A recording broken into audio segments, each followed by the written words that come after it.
2023년도 벌써 9월을 지나서 이제 완연한 10월, 가을을 맞이하려고 합니다.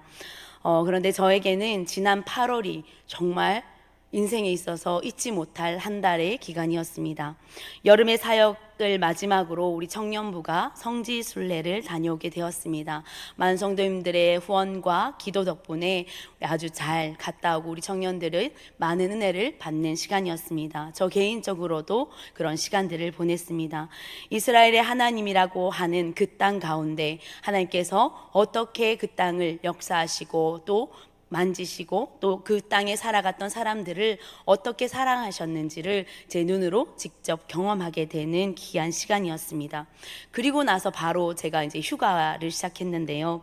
저에게는 좀 특별한 취미가 있습니다. 제가 스쿠버 다이빙을 하거든요. 그래서 이제 장비를 다 가지고 이제 렌탈도 하고 그곳에서 땅 아래 20m, 30m 바다 아래에 있는 생명들, 하나님께서 만드신 바닷속 생명들을 보는 것이 제 취미입니다. 그래서 그곳에서 하나님의 또 다르게 살아계시고 역사하시는 은혜들을 또 한 번 그 바닷속에서 누리게 되는 귀한 은혜의 시간을 또 가지게 되었습니다. 그리고 또 여러분들이 아시는 것처럼 제가 휴가가 이제 거의 끝날 쯤에 아버지께서 돌아가셨다는 소식을 듣고 이제 장례를 행하게 됐습니다. 그 장례 가운데에서도 하나님께서 살아계심을 다시 한번 경험하면서 소망을 주시고 또 하나님의 영원한 나라가 우리 안에 진짜 있다는 것을 또 믿음으로 고백하는 귀한 시간을 보내고 왔습니다. 그래서 많은 성도님들의 기도와 염려와 또 위로로 다시 회복하여서 제가 이 자리에서 또 하나님의 말씀을 여러분과 나누게 되었습니다. 그래서 제 인생에 가장 기억에 남는 어떤 순간이라고 한다면 제가 많은 인생을 살지 못했지만 2023년 8월이라고 이게 말할 수 있을 만큼 8월 하루도 빠짐없이 정말 다양한 일들을 하나님께서 제게 경험하게 해주셨습니다. 근데 그 다양함 속에 동일한 것은 바로 하나님께서 살아 계신다라는 것이었습니다. 또한 우리 청년들에게도 이번 성지순례는 자신의 인생 터닝 포인트로 생각하고 여기는 그런 고백들을 많이 하는 친구들이 있었는데요. 성경에 나오는 많은 장소들과 교회를 방문하면서 성경에 나오는 이 말씀, 하나님의 말씀이 정말 1.1획도 틀린 것이 없고 거짓이 없다라는 것을 우리 청년들이 눈으로 보고 경험하고 돌아오는 귀한 시간들이었습니다. 그래서 오늘은 제가 우리 청년들과 다녀왔던 성지순례 이야기를 함께 하면서 오늘 말씀을 함께 나누고자 합니다. 오늘 마태복음 16장은 악한 세대 가운데 우리가 어떻게 살아가야 하는지에 대해서 예수님께서 친히 가르쳐 주시고 계시는 말씀입니다. 우선 16장 전체의 말씀을 같이 볼 텐데요. 1절에서 12절까지는 이제 바리새인들과 사두개인이 등장합니다. 이들이 예수님께 찾아와서 시험을 하게 됩니다. 또 질문을 하면서 그 질문에 답을 얻고자 하는 것이 아니라 예수님을 어떻게 하면 골탕 먹일까? 어떻게 하면 넘어지게 할까라는 생각들로 가득 차서 바리새인들과 사두개인들이 와서 예수님께 이제 대면을 하죠. 그리고 나서 예수님은 제자들에게 이런 자들을 조심하라라고 말합니다. 바리새인들, 사두개인들은 지금으로 말하면 종교 지도자들입니다. 이 둘은 율법을 중시하는 정말 율법을 잘 지키는 자들입니다. 하지만 예수님께서 이들을 왜 조심하라고 했냐면 이들은 말뿐인 율법주의자들이었기 때문입니다. 말로는 하나님의 영광을 말하고 있지만 하나님을 이용하여서 자기의 이익을 취하는 자들이었기 때문입니다. 모든 영광 하나님께 올려드려야 할 것인데 그 영광을 자기가 받으려는 그런 악한 속셈을 가진 자들이었습니다. 그래서 예수님께서는 이들을 누룩에 비유합니다. 누룩이 들어가면 빵을 이제 만들어 보신 우리 권사님들, 집사님들은 아실 텐데 이게 약간 이스트 역할을 하는 거죠. 그래서 요만했던 밀가루가 누룩을 넣으면 이만큼 부풀잖아요. 그렇죠? 자기의 신앙은 이것밖에 안 되고 자기의 고백은 이것밖에 되지 않는데 사람들 앞에서는 마치 이만한 신앙이 있는 것처럼 사람들 앞에서 의시되고 어깨를 부풀려서 남자들이 막 헬스를 해서 어깨를 막 부풀리는, 요즘 우리 청년들이 헬스를 많이 다니던데, 그래서 몸을 막 키워서 자기 근육은 요만큼밖에 안 되면서 오히려 자기 겉모습에 치장한 그런 바리새인들과 사두개인들을 조심하라. 그들은 누룩과 같은 자들이라 라고 말하는 것입니다. 그리고 나서 13절부터 20절까지 베드로의 유명한 고백이 담겨 있는 장면이 나옵니다. 성지순례에서 직접 이곳을 가보았는데요. 사진 한 장 띄워주시겠어요? 네, 이곳이 바로 가이사랴 빌립보라는 곳입니다. 우리 여기 두 분 장로님이 함께 계시는데 가보셨었죠? 제가 이거를 이제 성지순례를 갈 때 제가 사진을 막 찍잖아요. 사진을 찍으면서 우리 성도님들께 이런 사진을 함께, 이런 설교 시간이 제가 이제 함께 나누는 시간이 주어진다면 이런 사진을 함께 공유하면서 많이 보여드려야 되겠다라는 생각으로 사진을 꽤 많이 찍었어요. 잘 찍었습니다. 그런데 제가 지난 월요일 날 핸드폰을 잃어버렸어요. 그래서 핸드폰에 있는 사진이 어떤 거는 자동으로 이제 업로드가 돼서 이제 클라우드에 업로드가 돼서 살아 있는데 성지순례 사진이 거의 다 사라진 거예요. 제 마음이 너무 힘들어가지고 하나님 이거 어떡하죠? 하고, 지금 이 사진은 제가 찍은 사진이 아니라 말씀을 나누기 위해서 이제 인터넷으로 급하게 다시 따온 사진인데요. 아무튼 그 사진을, 제가 직접 찍은 사진을 보여드리지 못해서 너무나 안타까운 마음이라는 것을 전해드립니다. 이곳은 가이사랴 빌립보입니다. 이곳에서 예수님과 제자들이 이제 함께 모여서 이야기를 했던 것 같아요. 그 중에 예수님께서 제자들에게 물어봅니다. 사람들이 나를 누구라 하느냐라고. 그때 어떤 이들은 선지자라고, 어떤 이들은 예언자라고도 말합니다. 그런데 그때 베드로가 성령에 힘입어서 유명한 고백을 합니다. 우리 16절의 말씀을, 우리 16장 16절의 말씀을 함께 볼까요? 함께 읽도록 하겠습니다. 시작. 시몬 베드로가 대답하여 이르되 주는 그리스도시요 살아계신 하나님의 아들이시니이다. 아멘. 이 고백은 결코 유일신을 고백할 수 없는 곳에서, 이곳이 어떤 곳이냐면요, 많은 우상들이 세워진 곳입니다. 하나님의 성전이 세워진 곳이 아니라 가이사랴 빌립보 이곳엔 자신만의 우상들을 만들어서 신전을 만들었던 곳입니다. 그래서 판테온 신전에 올라가는 사람들이 자기의 신에게 자기의 기도 제목을 올려서 내가 더 잘 살고 잘 먹고 더 이상 힘들지 않게 해달라고 기도하고 제물 드리는 그런 우상이 가득한 곳이었습니다. 그런데 이곳에서 예수님은 사람들이 나를 누구라 하느냐라고 물으신 것입니다. 이 물음에 대한 이유가 있었겠죠. 제자들이 이 우상 가득한 곳에서 진짜 나를 바르게 알고 있는지를 다시 한번 확인하고 또 제자들에게 내가 누구인지를 알려주고자 친히 물으신 것입니다. 예수님께서는 질문을 하시고 항상 제자들이 한 번도 제대로 대답한 적이 없어요. 예수님에 대한 질문이. 예수님이 어떤 질문을 했을 때 예수님의 의도를 파악하고 그에 대한 정확한 대답을 한 제자는 아무도 지금까지 없었습니다. 오히려 답답한 제자들이죠. 그런데 이 시간 성령의 힘입은 베드로가 이렇게 대답하는 것입니다. 주는 그리스도시요 살아계신 하나님의 아들이다 라고 대답합니다. 아멘. 이 고백을 들은 예수님께서 그 말이 맞다라고 말씀하시고 처음으로 예수님이 왜 이 땅에 오셨는지, 왜 이곳에 오셨는지 본인의 사명을 제자들에게 분명히 알려주십니다. 왜 오셨다고 합니까? 그 하반절을 읽어보면 내가 이곳에서 살러 온 것이 아니라 너희랑 잘 먹고 잘 살고 이 땅에서 왕국을 개설해서 너에게 한 자리씩 물려주고 내가 유다의 이스라엘의 왕으로 온 것이 아니라 내가 죽으러 왔다라는 것을 제자들에게 처음으로 자신의 죽음을 알려주고 있습니다. 그때 베드로가 뭐라고 합니까? 바로 몇 초 전에 주는 살아계신 하나님의 아들이라고 고백했던 그 베드로가 예수님 무슨 말씀이십니까? 왜 예수님이 죽으십니까? 말도 안 됩니다 라고 예수님의 그 말씀 앞에 마치 완전히 다른 사람처럼 행동하고 말하는 것을 볼 수 있습니다. 그 말에는 무엇이 담겨 있습니까?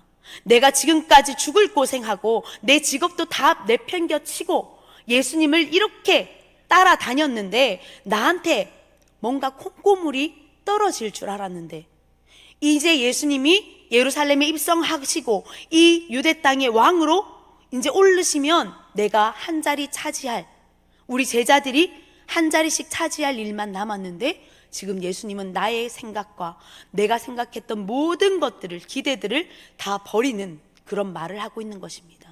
그래서 베드로는 인간적인 마음으로 다시 한번 예수님 절대 그럴 일 없습니다, 예수님 죽으시면 안 됩니다, 그런 말 하지 마십시오 라고 예수님의 그 말씀을 가로막는 것입니다.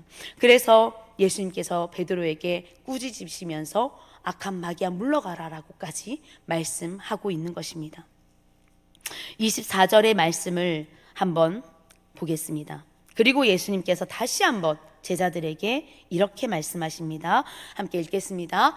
이에 예수께서 제자들에게 이르시되 누구든지 나를 따라오려거든 자기를 부인하고 자기 십자가를 지고 나를 따를 것이니라. 아멘. 예수님은 여기서 예수님을 따를 것인지 아니면 세상을 따를 것인지에 대해서 제자들에게 말하고 있는 것입니다. 베드로야, 네가 금방 말했던 거, 성령에 힘입어서 말했던 것들을 금세 잊고 세상의 눈으로 나를 바라보았느냐? 너희가 진짜 나를 따라오기를 원한다면, 너희가 진짜 제자가 되려거든 이 두 가지를 해야 되는데, 한 가지는 버려야 되는 것, 한 가지는 가져야 되는 것을 말씀하고 있습니다. 앞에서 바리새인과 사두개인들이 악하다라는 말을 들은 이유가 무엇입니까? 바로 하나님을 앞세워 자신이 영광을 받고 드러내려고 했기 때문입니다. 이스라엘이 남과 북으로 나뉘고 수많은 왕들이 세워졌습니다. 그런데 우리가 아시다시피 그 많은 왕들이 한두 명을 제외하고는 멸망의 길을 갔던 것을 우리는 기억하고 있습니다. 왜 그렇습니까? 하나님을 믿지 않고 하나님을 경외하는 것이 아니라 하나님도 믿고 하나님과 똑같아지려는 교만한 마음이 그곳에 가득 차 있었기 때문입니다. 하나님께 영광이라는 이름을 빌미로 하나님의 이름으로 내가 그 모든 이익을 취하고 그 권력 앞에 내가 서려고 했기 때문에 그 왕들이 멸망할 수밖에 없었던 것입니다. 이와 반대로 겸손과 순종의 길을 갔던, 그 순례자의 길을 갔던 많은 선조들도 있습니다. 저는 이 시간 그 선조들 중에 모세를 여러분과 함께 나누고자 합니다. 모세는 그야말로 아무것도 가진 것이 없었습니다. 애굽에서 사람을 죽인 후에 도망 나와 광야를 떠도는 모세에게 아무것도 있지 않았습니다. 그에게 권력이 있습니까? 군사가 있습니까? 스스로 예수님 하나님께서 부르실 때 나는 말도 잘하지 못한다라고, 언변의 능력도 없다라고 하나님 앞에 고백했던 모세입니다. 그런 모세를 하나님께서 쓰시겠다라고 부르신 것입니다. 쓰시겠다고 부르심 앞에 처음에는 못한다라고 한 발 뒤로 물러났지만, 다시 한번 하나님께서 부르실 때 그럼에도 불구하고 나를 부르신다면 제가 순종하겠습니다 라고 그 앞에 무릎을 꿇고 신을 벗고 하나님 앞에 선 모세의 모습을 우리는 기억합니다. 그러던 중 이스라엘 백성들의 불순종으로 출애굽시켰지만 이스라엘 백성들을 38년 동안 40년이 넘는 광야 생활을 떠돌다가 마침내 모세는 백성들과 함께 가나안 땅 앞까지 찾아옵니다. 사진 한 장만 더 보여주시겠어요? 네, 느보산에서 바라본 가나안 땅입니다. 이 사진도 제가 찍은 사진이 아니고 더 잘 나온 사진이 있어서 다행히 이 사진을 가져왔는데요. 느보산에 딱 서면요, 바로 이 광경이 눈앞에 펼쳐집니다. 바로 이 넘어서 보이는 땅이 바로 가나안 땅이거든요. 그곳에서 우리 청년들과 저와 선교사님이 기도하고 찬양하면서 모세의 마음이 어땠을까 묵상하는 시간을 가졌습니다. 그런데 묵상하면 할수록 하나님의 마음이 이해가 되지 않았습니다. 아니, 이스라엘 백성은 그렇다 치더라도 모세는 들어가게 해줘야 되는 거 아닙니까, 하나님? 그 앞에서 제가 이런 질문을 했거든요. 하나님, 모세는 들어가게 해주셔야죠. 너무 불공평한 거 아닙니까? 진짜 생고생 다 해서 내가 하고 싶다고 언제 하나님 앞에 나를 불러달라고 해서 모세가 그 앞에 선 것도 아니고, 하나님께서 나 못한다고 했던 그 모세를 쓰신다고 하셔서 순종함으로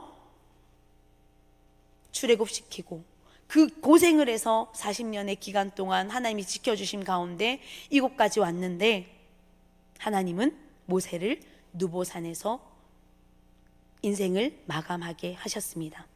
이게 영화라면, 만약에 한편의 영화, 우리 모세라는 영화도 있지만 진짜 요즘에 나온 영화라면 어떻게 끝나야 해피엔딩으로 끝났다고 말할 수 있을까요?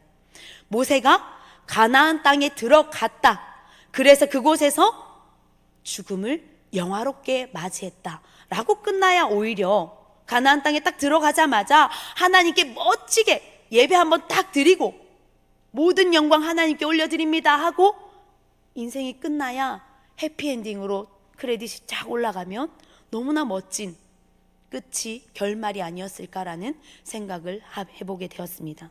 여러분은 어떻게 생각하십니까? 모세는 이때 나이는 들었지만 아직 청년처럼 기운이 넘쳤다라고 말씀에 나오고 있습니다. 그럼에도 하나님은 모세에게 너는 여기까지야 라고 말씀하시고 너의 사명이 여기까지다 라고 말씀하신 것입니다. 그리고 그 땅에서 느보산에서 목숨을 걷어갑니다. 제가 이전에 교회에 함께 사역했던 여자 전도사님이 계셨는데요, 그 여자 전도사님이랑 저가 이제 같은 준전임이라서 준전임이 묵을 수 있는, 지금 우리 교회처럼 게스트룸이 있었어요. 그래서 게스트룸에서 모이면 이제 같이 사역 얘기를 하고 나누는데, 그 여자 전도사님의 아버지가 제주도에서 목회를 하고 계신다고 이제 나눔 가운데 얘기를 들었습니다. 그 목사님이 제주도에 가셔서, 제주도는 더 섬이라서 얼마나 이렇게 사람들이, 외부 사람들이 오면 더 많이 배척하고 의심하고 마음을 열어주지 않는다고 해요. 지금은 많은 외부 사람들이 많이 들어가 있었지만 20년 전만 해도 그렇지 않았던 것 같습니다.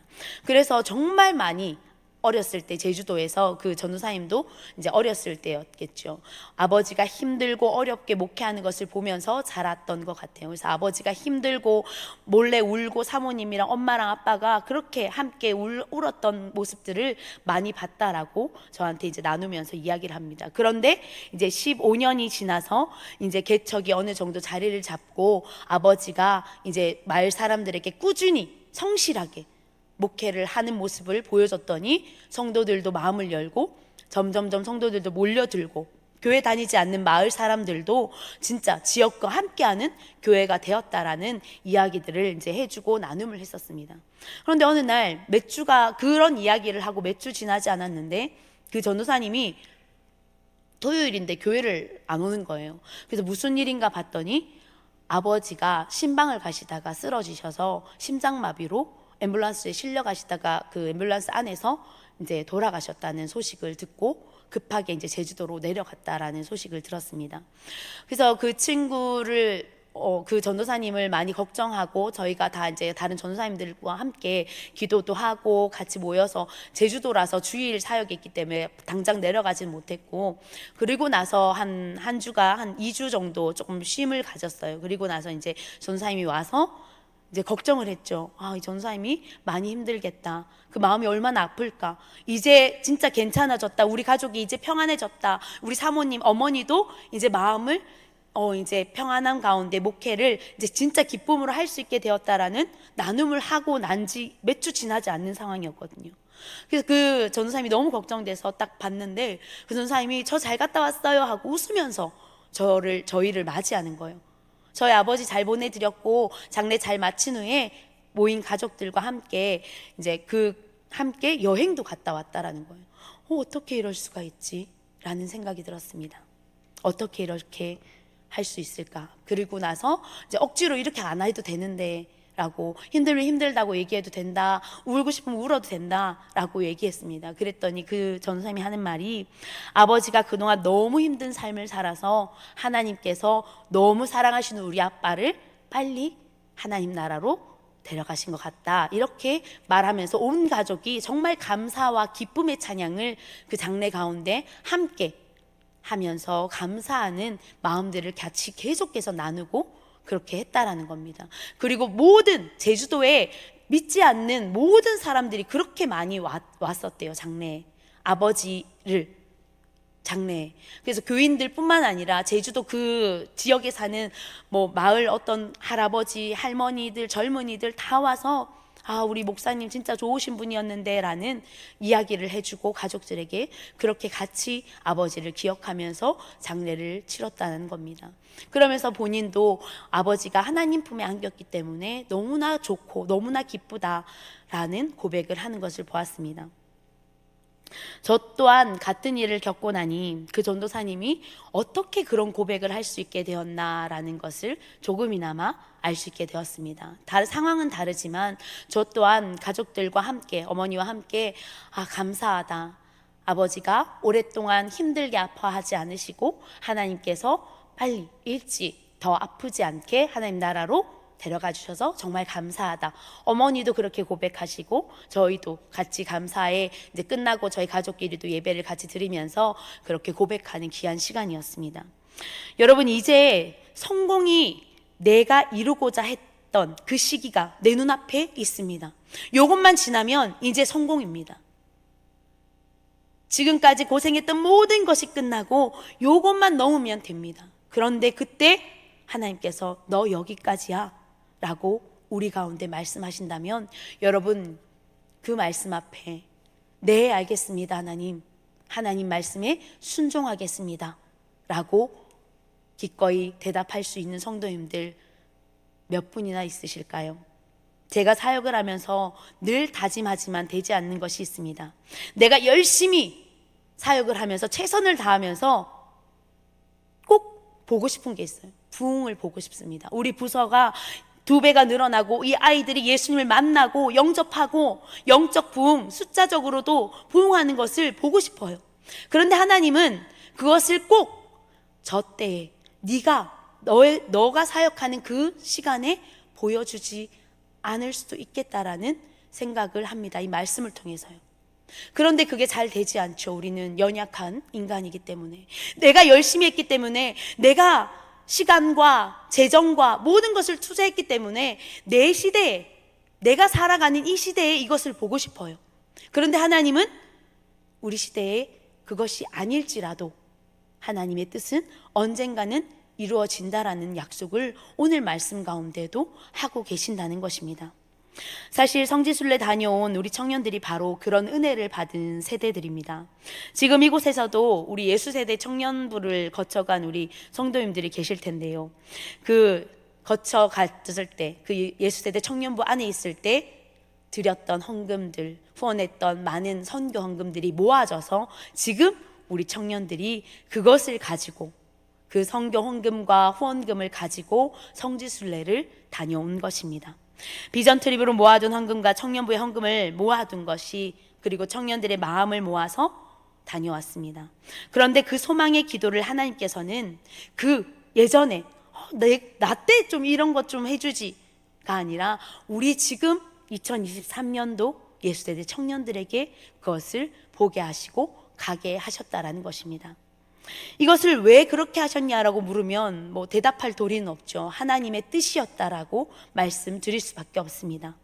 하나님의 방법이시기 때문에 그 누구도 하나님의 그 크신 계획과 그 크신 뜻은 알 수 없는 것이기 때문입니다. 다만 우리가 할 수 있는 일은 또 다른 우리 다음 세대 청년들이 이렇게 또 은혜의 시간을 가질 수 있도록 소망하는 마음으로, 우리 청년들이, 지금 이 은혜를 입은 우리 청년들이 감사의 마음으로 선교헌금을 하고 계속해서 이 비전 트립을 위해서 모금을 하자라는 그런 다짐을 할 수 있겠죠. 실제로도 그렇게 하기로 우리 청년들과 이야기를 했었습니다. 모세가 다 필요 없으니 나만 들어가게 해달라고, 이스라엘 백성들, 저 말 안 듣는 백성들 그냥 놔두고 나만이라도 들어가게 해달라고 하나님 앞에 떼를 쓰고 하나님 앞에 그렇게 했다면 어떻게 됐을까요? 내가 가나안 땅 봐야 되겠습니다 하나님, 내 눈으로 지금 내 눈앞에 펼쳐진 가나안 땅에 내가 들어가야 되겠습니다 하나님 하고 떼썼으면 어쩌면 하나님께서 허락하셨을지도 모르겠습니다. 그런데 모세는 하나님의 영광과 하나님의 일하심을 의지하며 그것을 믿음으로 신뢰했기 때문에 그곳에서 자기의 사명이 다했음을 깨닫고 하나님의 말씀에 순종하게 된 것입니다. 모세가 하나님의 영광과 하나님의 일하심을 의지한 것이 아닌 여기까지 온 것이 내 덕분이다. 하나님의 은혜도 있었지만 내 리더십도 있었고 내 투자도 있었고 내 어느 정도의 힘도 있었고 그것을 자기가 자꾸만 공치사하려고 여겼다면 이스라엘 민족들이 지금 어떻게 됐을까라는 상상도 해보게 됩니다. 그렇다고 해서 모세가 그곳에서 죽었다고 해서 하나님께서 모세의 공을 버리시거나 그것을 잊으신 게 아니시죠. 모세는 지금도 유대인들에게 있어 믿음의 조상이며 모세의 모든 신앙을 본받고자 지금도 이스라엘 백성들은 모세를 위대한 신앙의 선조로 생각하고 우리도 지금 그렇게 모세를 기억하고 따르려고 하고 있습니다. 또 선교사님께서 이런 말씀을 우리에게 해주셨어요. 만일 모세가 가나안 땅에 들어갔다면 이스라엘 백성들은 하나님이 아닌 모세를 아마 하나님으로 신으로 모셨지 않았겠는가?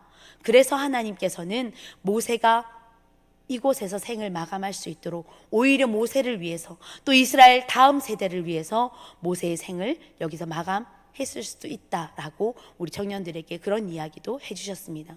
말이 어떻게 보면 맞는 말인 것 같기도 합니다. 하나님이 눈에 보이지 않는다고 금송아지를 잡아서 그 금송아지를 만들어서 그거 앞에 절하고 하나님이라고 말했던 이스라엘 백성들입니다. 그렇게 어리석었던 그 백성들이 모세가 이스라엘 백성들을 다 데리고 가나안 땅에 입성했다라고 생각해 봅시다. 사람들이 모세를 어떻게 추앙했을까요? 마치 하나님을 추앙하듯이 그렇게 모세를 신으로 여기지 않았을까요?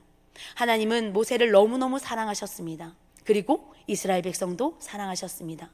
그렇기 때문에 모세가 이곳에서 하나님 나라에 가는 것이 오히려 좋은, 하나님 보시기에 좋고 모세의 인생에도 좋은 일이었기 때문에 이렇게 하셨다라고 믿습니다. 하나님께서는 언제나 선한 것으로 더 좋은 것으로 우리의 인생을 바꾸시는 분이기 때문입니다. 혹여 우리도 하나님을 앞세워 내가 높아지려는 욕심은 없는지, 또 순종이라는 가면을 쓰고 내 입속을 채우고 살아가고 있진 않는지 우리도 우리의 삶을 성령님 앞에 잘 조명하며 하나님 앞에 잘 살펴보시기 바랍니다. 예수님도 그것을 아셨기에 제일 먼저 버려야 할 것이 무엇이라고 합니까? 자기 자신을 부인하라고 말합니다. 부인한다는 것은 자기 자신이 없다라는 거죠. 내가 없는 겁니다. 십자가 앞에 나를 버려야 되는 것입니다. 사도 바울이 고백한 것처럼 나는 날마다 죽노라 라고 고백했던 것처럼 십자가 그 앞에 매일 나를 부인하고 나를 쳐서 복종시켜드리며 그 앞에 버리면서 나아가는 신앙이 있어야 됩니다. 그리고 가져야 되는 것은 무엇입니까? 바로 자신의 십자가입니다. 각자에게 주어진 십자가라고 예수님은 말씀하고 있습니다. 각자에게 주어진 십자가, 예수님이 지었던 그 십자가 똑같은 그 십자가 지라는 것이 아닙니다. 죄를 다 짊어지시고 온 인류를 위해서 죽으신 그 십자가를 지라는 것이 아니라 각자가 맡겨진 그 십자가를 지라는 것입니다.